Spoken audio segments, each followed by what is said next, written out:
The real power is in somebody sharing their own story. The very brave woman that I'm going to introduce to you is going to share her own story of chronic homelessness. I've known Lauren on and off over the years, only recently getting to truly know her through her most recent shelter stay with us. Over the last decade, Lauren has had 10 separate stays in our shelter, totaling 88 days, approximately 3 years or 1,100 days in 2 separate supported housing programs in our agency, where she was provided residential case management along with rental subsidy with the hopes of learning the skills needed to maintain stable housing. She's had 3 inpatient substance abuse rehabilitation stays, totaling approximately 90 days, and approximately 2 years or 730 days of sober living in 3 different halfway houses.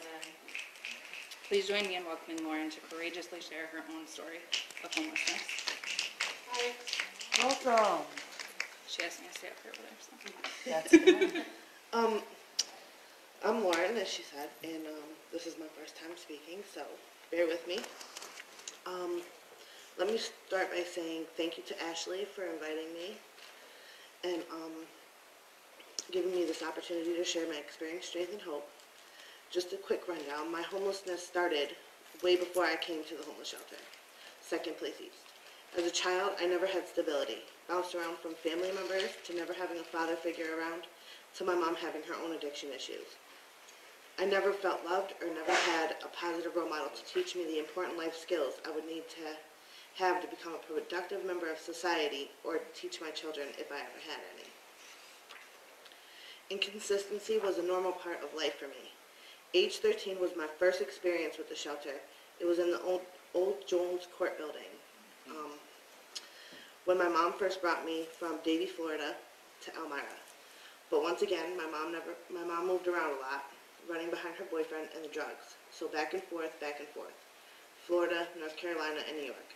Still sending me to my cousin's house when she got really deep in her addiction or her relationship was going well with her boyfriend. Off I went.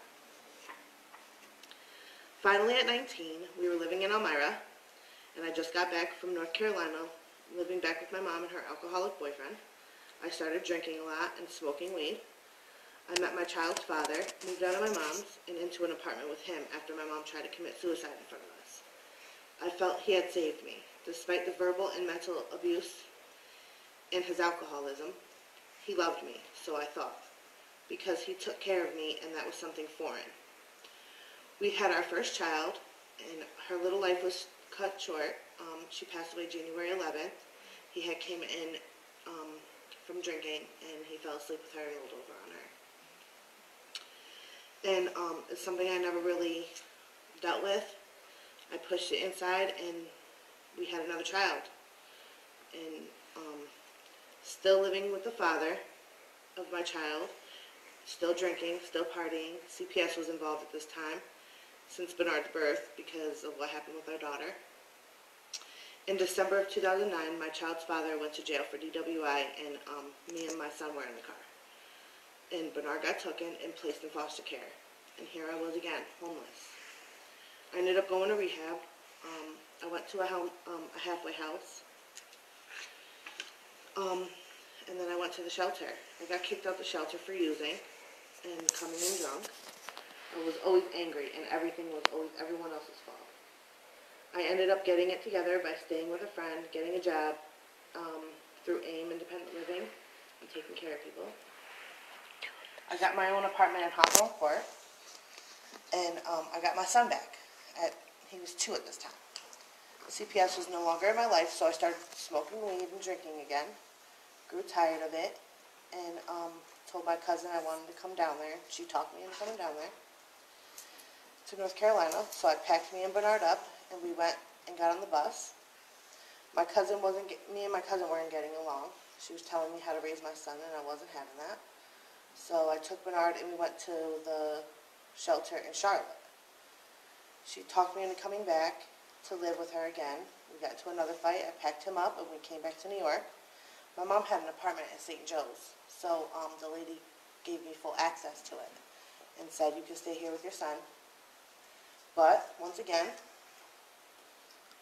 I'm an addict, so I chose to drink and party. And I ended up getting kicked out of there, and I was pregnant again.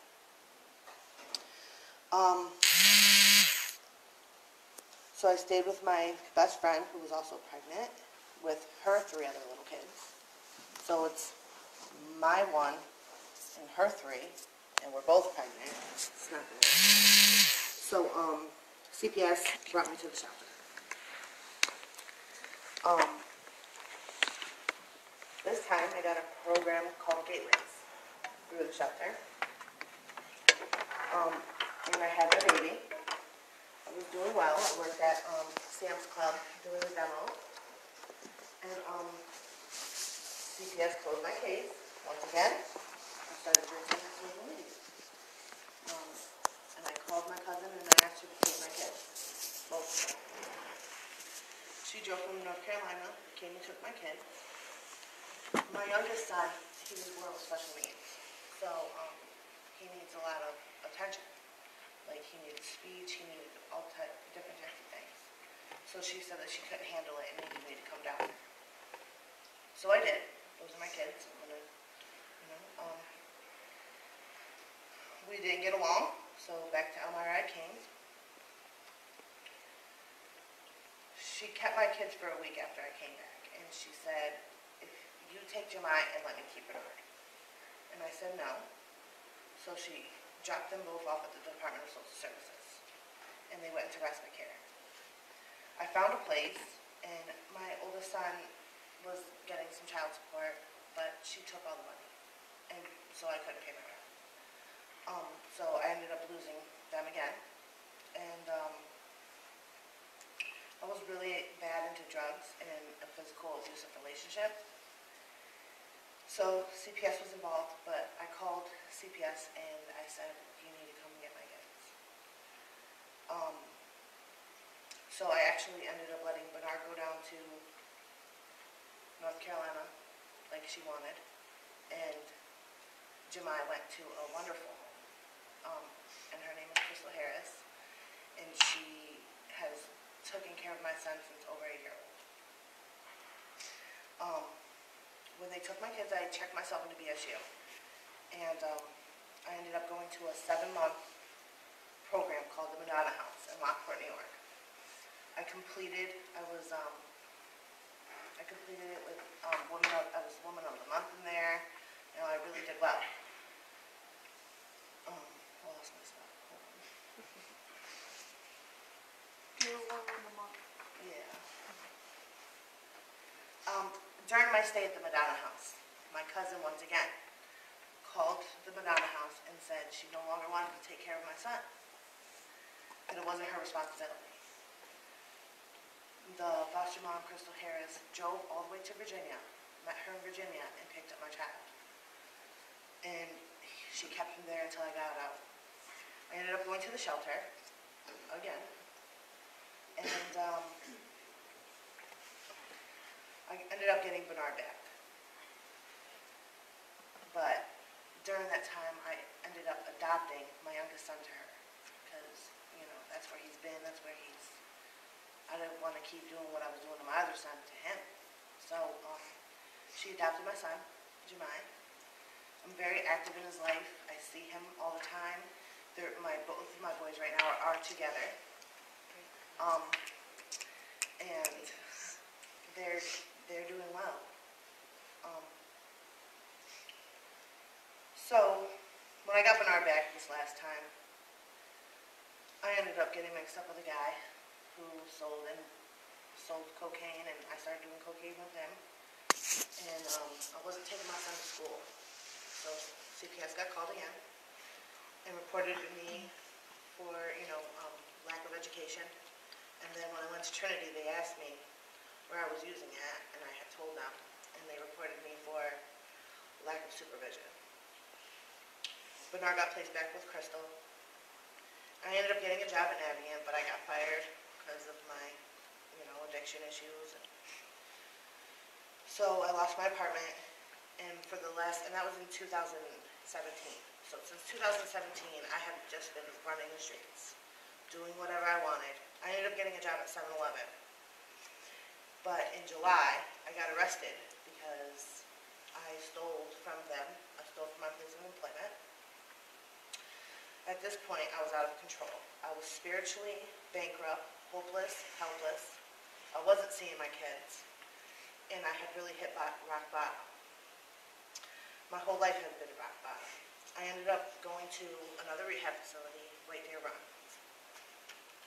During my stay at White Deer Run, my friend wrote me a letter. In that letter, something really hit home for me. It said, "Your attitude towards failure determines your attitude for success." It further stated this quote, "Shortly before inventing the light bulb, Thomas Edison was being interviewed by a young reporter. The reporter asked him why hadn't he given up on this light bulb idea since he failed over 3,000 attempts to make the light bulb work. Thomas Edison looked at the reporter and said, 'Failed? I have never failed. What I've done is successfully identified 3,000 ways that it will not work.'" So I looked over my life and I saw my struggle, and I thought, no matter what, I never failed. I never gave up. I just became stronger, taking every bit, every piece, every experience, and I kept trying. No matter if it takes me 88 days or 3,000 days, I'm going to still keep fighting, and I'll still keep learning. And I'm going to close with this. If there was ever a time to dare to make a difference, to embark on something worth doing, it is now. Not for any grand cause necessarily, but for something that tugs at your heart, something that's your aspiration, something that's your dream. You owe it to yourself to make your days here count. Know, though, that things worth doing seldom come easy. There will be good days and there will be bad days, days where you want to pack it all up and call it quits. These times tell you that you are pushing yourself, that you are not afraid to learn by trying. It's time to break the cycle. It's time to stop doing the same thing over and over, expecting different results, because I was the same. It's time to boss up and be that woman and mother I never had. That was beautiful. Thank you so much for sharing that with us. You're welcome. May I just take a moment to hold that? That was a precious gift she just gave us. I'm a little choked up. You have to give me a second. Wow, that's an incredible story, and that is such strength for coming up and speaking to us. One of the big things that comes into all these different aspects of poverty is this shame that we have to carry around with us. But it doesn't belong to us. We aren't the ones that earned it. We didn't do anything to get it. It's time to lay it down and move forward. And the only way we're going to do that is to move forward together. Right? Right.